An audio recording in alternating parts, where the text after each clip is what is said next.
amigos, estamos de regreso aquí en la cochera y ahora estoy yo al mando de este bocho 1986 de Juan Manuel García Rubio que tenemos aquí.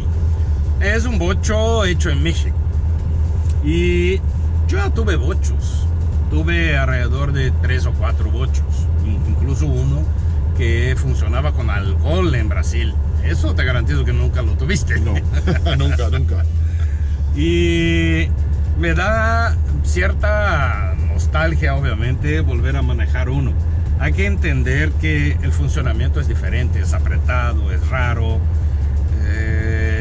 La caja no es tan precisa, el volante tampoco. O sea, tienes una huelga de un poquito flojo, así, en ciertos centímetros. Y son varios detalles. Vamos a ver qué tal me siento volviendo a manejar. ¿Cuántos caballos tiene? ¿44? 50, entre 50 y 54. 50 y 54 caballos. O sea, hay gente que reclama de los 80 y pico, que tiene un auto chico hoy en día, diciendo que no es nada. Por favor, ¿no? Me acuerdo cuando llegó, probablemente haya sido en tu época, cuando llegó el Atos a México, mucha gente estaba con un coche urbano. Está prohibido salir a carretera. O sea, había gente que pensaba eso, ¿no? Y el coche en aquel momento tenía 64 caballos. La gente juraba que no era potencia suficiente. Vamos, este con 44, con 55 en el caso de este, funcionaba perfectamente bien, ¿no? Entonces vamos a manejar. Y me dice Juanma, mide las velocidades antes de salir. Pues sí, mire, ya casi me doy un brinquito. Bueno, casi lo apago, sí me di el brinquito. Pues yo les confieso que como que yo lo esperaba peor. El freno también no es un freno con ninguna asistencia, no tiene... Todo es muy básico, ¿no? Más directo, es mecánico. Prácticamente como eran los comienzos, excepto que el cable, o sea, los frenos son hidráulicos y al principio los frenos eran por un cable, pero por lo demás es absolutamente básico. Y esa sensación de lo básico es bonita. O sea, hoy de alguna manera tú sientes los coches mucho más firmes, sólidos, capaces. Sientes casi como jaulas que van sobre el pavimento. Y este es como si sintieras la mecánica del coche, como si tú estuvieras, manejando ruedas sobre motor. Es muy básico. Hay cero refinamiento de suspensión, de frenos. La visibilidad es muy comprometida, obviamente. Hay muchos detalles que son distintos. Yo sé que decir eso para un mexicano, que es como pueblo el último que ha manejado un bocho nuevo en todo el mundo, Juanma, puede que no sea mucha novedad, pero para los millennials, ¿no? Para unos que nacieron antes de, o más bien después, o muy cerca de la fecha de desaparición del bocho, yo siento que es importante, ¿sabes? Siento que sería interesante que ellos en algún momento tuvieran la oportunidad, sobre todo los que aman los coches, tuvieran la oportunidad de manejar un coche. Ahora vamos a poner 4ª velocidad. Era lo máximo que podías hacer con este coche. Y 4 velocidades ya era mucho. Ya era, porque bueno, sí. ¿No? En los años 60, digamos, los coches tenían 3. Sí, incluso después hay algunos en automático que han tenido 3, pero sí, aquí había Renault 4 con 3 velocidades, algún Renault 6 creo que llevaba 3, no era tampoco tan difícil ver alguno con 3 en caja estándar. Ahora, Juanma, si tú fueras a vender este coche aquí en España, ¿tienes una idea de cuánto la gente pagaría por él?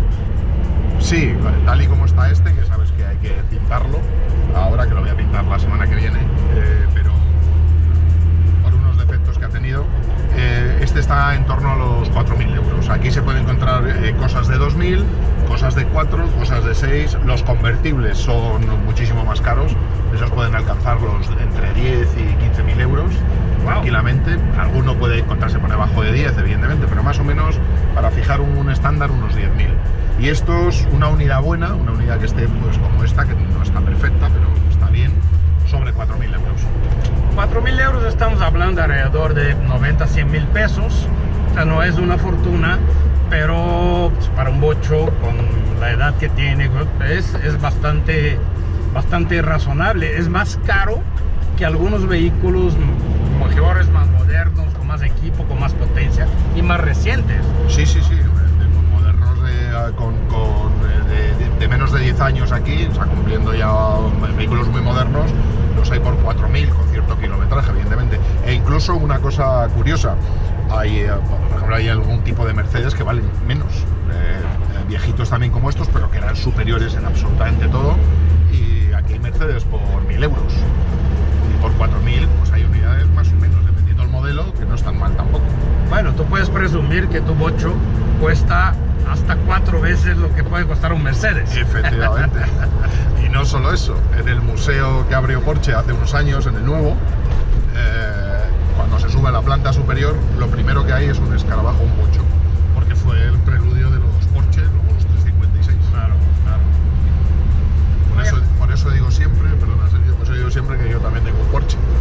Sí, de alguna manera sí. Oye, Juanma, ¿qué haces? ¿Qué es necesario hacer cuando tienes un auto antiguo como este y varios otros como los tienes tú para mantenerlos en buen estado? Bueno, lo primero que un coche viejito como estos necesita cualquiera, o sea un Mercedes de los que te hablaba antes, aunque tengan un poquito más, aunque tienen más tecnología, es usarlos lo mínimo posible. Y lo mínimo posible es al menos arrancarlos, prender el coche, aunque sea una vez al mes, convendría por lo menos una cada 2 semanas, para que el circuito, por lo menos de gasolina, se mantenga mojado. Aquí recientemente me ha pasado, yo he tenido que poner la bomba de combustible porque hacía como 6 meses que no lo prendía. Eso andarlo también para las ruedas, para demás, para que todo vaya funcionando, porque cuando un auto viejito lo dejamos mucho tiempo, la gasolina, por ejemplo, se deteriora, aunque sigue valiendo. Es muy usual que cuando lo prendes huela a gasolina vieja y los depósitos a veces se oxidan. En el caso de los viejitos que son de hierro, se oxidan y ahí podemos empezar a tener un problema. Los sistemas de alimentación se empiezan también. Las ruedas se deterioran de estar mucho tiempo parados en la misma posición, o sea que como mínimo convendría moverlos un poco. Aunque sea, como es mi caso, si lo tengo en un garage, darle una vuelta al garage y volverlo a poner, tenerlo 5 minutos y eso ya. Lo siguiente bueno sería ponerlos a andar, mantenerlos limpios. Aquí incluso hay gente que no lo saca cuando hay lluvia para que no se mojen las partes que no puede secar, ¿no? Que siempre hay. O sea, hay un poco de todo, pero sobre todo usarlos. Tan malo es usarlos muchísimo como no usarlos nada. Y el último detalle también es, Palma los tiene cubierto con una lona de plástico, con un plástico, para pues obviamente mejorar proteger la pintura del coche. Pero dependiendo de la calidad, tanto del plástico como de la pintura, puede haber algunos daños en este caso. Y este coche es de los que ha sufrido ese tipo de daños. En un ratito más les voy a mostrar eso, pero el tiempo ya se nos vino encima y voy a tener que mostrar eso mientras hablo de otra cosa. Juanma, muchas gracias. Gracias amigos por vernos y nos despedimos hasta la siguiente semana con más aquí en La Cochera. Gracias. Bye.